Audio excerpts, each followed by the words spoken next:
네, 이어지는 시간 허반석의 작전 리포트 시간입니다. 증권가 리포트 분석해 드리는 시간이고요. 서경의 산업부장 허반석 전문위원 인사드리겠습니다. 안녕하세요. 네, 안녕하세요. 네, 반갑습니다. 이번 주 계속해서 미국의 인프라 투자 법안 수혜 종목들 짚어보고 있는데 오늘은 어떤 종목일지 화면으로 바로 만나보시죠.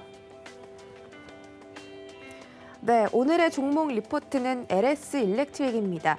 앞서서 5G 관련해서 소개해드린다고 했는데 정정하겠습니다. 전력 인프라 수혜 관련 종목이고요. 딱 이 제목, 기업의 제목처럼 일렉트릭, 전기와 관련된 그런 종목입니다. 또 에너지 솔루션 업체이기도 하고 앞으로 LS 일렉트릭이 어떤 수혜를 얻을지 좀 집중 분석해 볼 텐데요. 일단 어떤 기업인지부터 설명해 주실까요?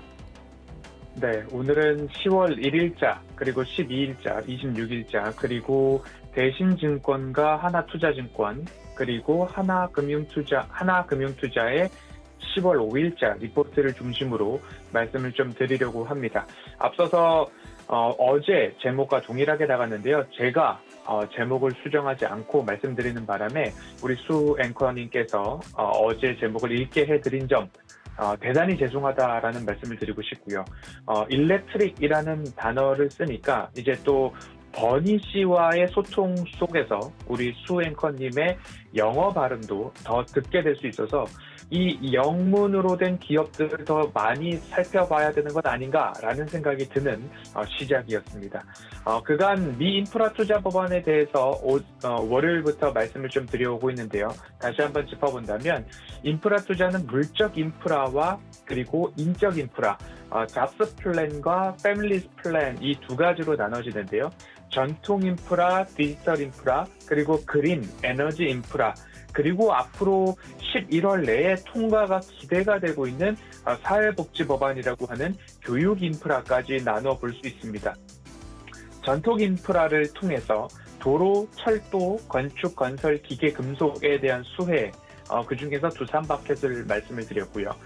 디지털 인프라 쪽에서는 5G, 반도체, 센서, 클라우드 관련한 부분으로서 RF 머티리얼즈와 RF HIC를 말씀을 드렸습니다. 그러면 이제 전력, 에너지 인프라 쪽에서 볼 때는 탄소 중립, 전기차 충전소, 전력망 개선에 대한 부분들로 좀 수혜가 전망이 되는데요. 그러한 기업들 중에 하나로서 LS 일렉트릭을 좀 가지고 왔습니다.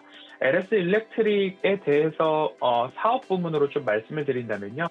전력 사업 쪽에서는 저압, 고압, 기기, 그리고 계량기, 배전방, 철도 시스템, 태양광 발전과 관련된 통합, 시스템, 그리고 ESS와 관련된 시스템 등을 좀 살펴볼 수 있을 것 같고요. 자동화 산업 쪽에서는 이제 산업 자동화, 에너지 절약 시스템, 빌딩 자동화, 그리고 인버터 관련된 부분들이 있을 거고요. 금속 사업으로는 동관, 후육관 등 건축용 배관 사업을 하고 있습니다. 그리고 산업용 통신 관련된 부분, 간시 시스템, 제어 시스템, 통신 기기 시스템 등을 좀 들 수 있을 텐데요. 앞서서도 말씀을 드렸던 ESS와 관련된 부분들, 그리고 태양광 모듈뿐만 아니라 보호계, 변압기, 모든 전력기기 통합 시스템을 제공하고 있는 기업이 이 LX 일렉트릭이다라는 말씀을 드릴 수 있을 것 같고요. 매출 비중으로 따진다고 한다면 전력 사업으로 76%, 자동화 사업으로 19%, 금속 16%, IT로는 2.4% 수준의 매출 비중을 가지고 있습니다. 결국 전력의 송전, 배전 관련된 기기, 변압기 등 시스템 분야를 통틀어서 전력 관련한 매출이 76%를 차지하고 있다. 그래서 전력 인프라의 수혜가 기대가 되는 부분이고요. 그러면 수출 비중도 알아봐야 되겠죠. 내수가 61% 내외, 수출이 39, 40% 내외를 상반기 기준으로 집계가 되고 있는 모습입니다.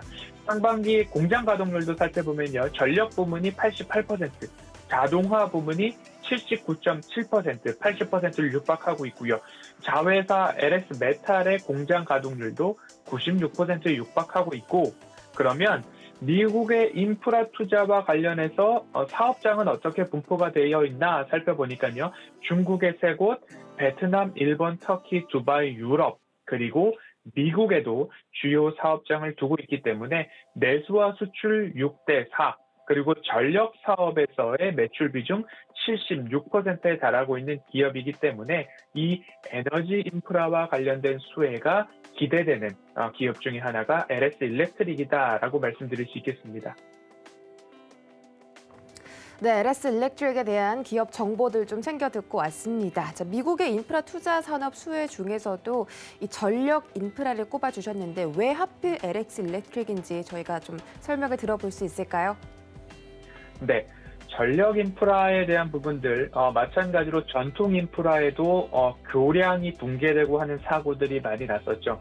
그리고 5G와 관련된 디지털 인프라 쪽에서도 바이든 대통령의 표현 워딩을 그대로 온다면 여기 미국인데 아이들이 대형 마켓이나 맥도날드 같은 주차장에서 와이파이를 끌어다가 공부하고 있는 모습들이 나오고 있다라는 것과 이어서 전력 부분, 미국은 아직도 110V의 가정용 전력을 사용하고 있다라고 합니다.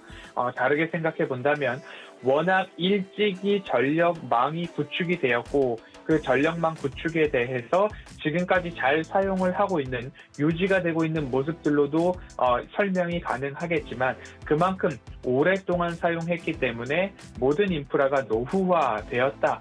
그리고 그간 전력 인프라와 관련된 투자 역시 더뎠다라는 모습들을 좀 볼 수 있을 것 같고요.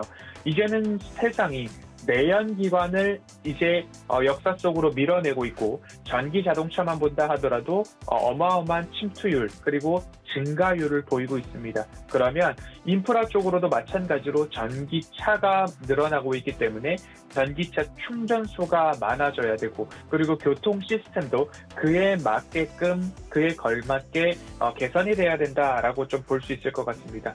그러면 대형 전력기기에 대한 교체도 있을 수 있는데요. 트럼프 정부 시기에 고압 변압기에 대한 반덤핑 관세율이 적용이 되고 있었습니다. 그러면 앞으로 이 관세율을 내릴 수도 있지 않을까라는 그런 기대감들이 있고 거기에 맞춰서 이 전력 인프라 개선에 있어서 전력기기 수요 증가에 따른 수입 확대도 기대가 될 수 있을 것 같습니다. 지금 너무 관세가 높아서 이익이 적거나 수출에 대한 부분들이 부담이었는데 전력 인프라와 결을 같이 해서 그러면 이 반덤핑 관세도 일부 해소가 된다면 전력 인프라와 관련된 기업들의 수혜가 높다라고 이해를 해볼 수 있을 것 같습니다. 매출 비중을 다시 짚어드리면 전력 사업이 76% 그리고 수출이 40%로 상반기 기준에 매출 비중과 매출액 비중, 내수와 수출까지도 구분이 되어 있습니다. 전력 사업이라고 한다면 전력 송배전과 관련된 기기, 앞서서 변압기에 대한 말씀을 드렸는데요. 저압, 고압 변압기 매출이 총 76%에 달하고 있기 때문에 앞으로 LS 일렉트릭의 미국향 매출이 증가, 매출 증가에 대한 부분들, 수출 증가에 대한 부분들이 고스란히 수혜로 잡힐 수 있지 않을까라는 기대감으로 LS 일렉트릭에 대한 투자 포인트 선정하게 된 이유입니다. 네, 투자 포인트 짚어보고 돌아왔습니다. 그렇다면 앞으로 LS 일렉트릭이 어떤 실적과 모멘텀을 좀 가지고 성장해 나갈지 체크해 볼까요? 네, LS 일렉트릭의 실적 3분기부터 리뷰를 해보면요. 매출액은 6,800억으로 전년 동기 대비 21% 성장, 영업이익은 404억 원으로 전년 동기 대비 85%의 성장을 보였습니다. 영업이익률 5.9%, 순이익 91억 원을 달성했는데 시장의 예상치보다는 소폭 하회하는 성적이었습니다. 향후 기대 포인트를 좀 본다면 결국엔 수주잔고 말씀을 드릴 수밖에 없을 것 같습니다. 수주잔고 및 영업이익 추이를 살펴본다면 전력 부문 지난 2분기 3,389억 원으로 큰 폭의 수주 잔고 증가를 보였고요.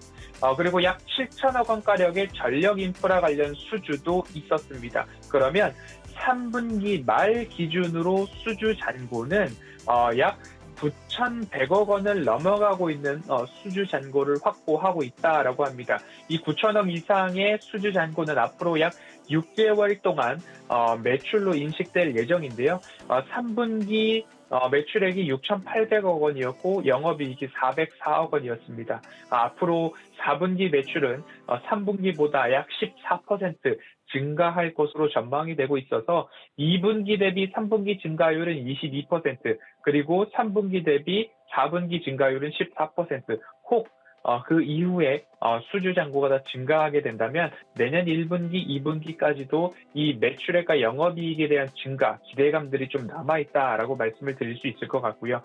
직전 분기 대비 영업이익 추이를 좀 살펴보고 있는데요.